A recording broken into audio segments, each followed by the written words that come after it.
Okay, so in grade 7 we offer students a robotics course, and what we use is we use the Lego EV3 robots. And all the robots are numbered, the students get to name them, so they build an attachment to them.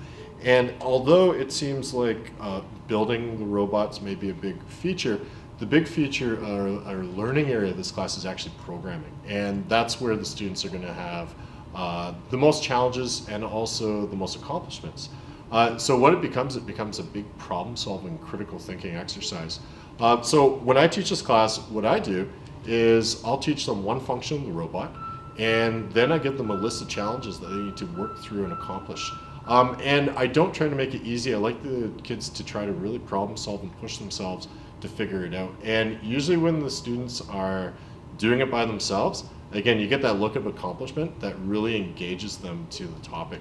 And these guys are fun because everyone loves Lego. The programming language that we use is block-based, so it's a really easy way for students to kind of transition to this idea of programming. But it also creates enough engagement where students really are attached to it.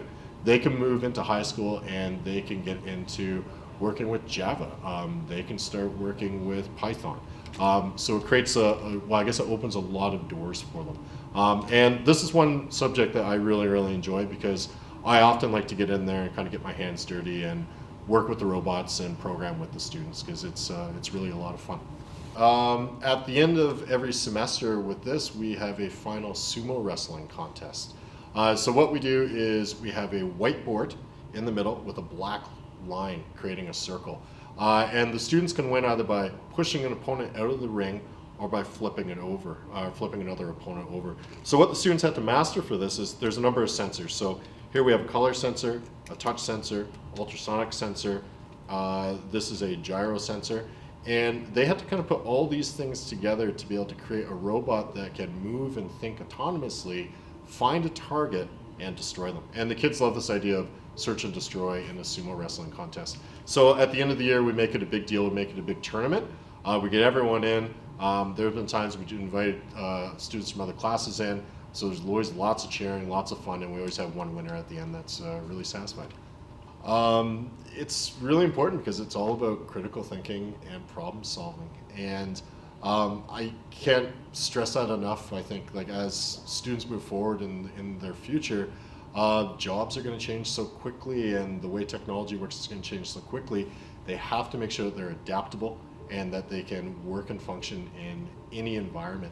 So I think by working through things like this, again, it gives them confidence they need to make decisions, confidence in how to problem solve, and then just being able to take all of that, put it together, and become this fantastic person who can go out into the world and be successful and be happy. Yes, some students don't like to start taking robotics, and some students are really anti-technology in a sense. Us being in a rural setting, you'll find that there's a lot of kids that really, I mean, they're outdoorsy and they're hands-on with that sort of stuff, and that's great.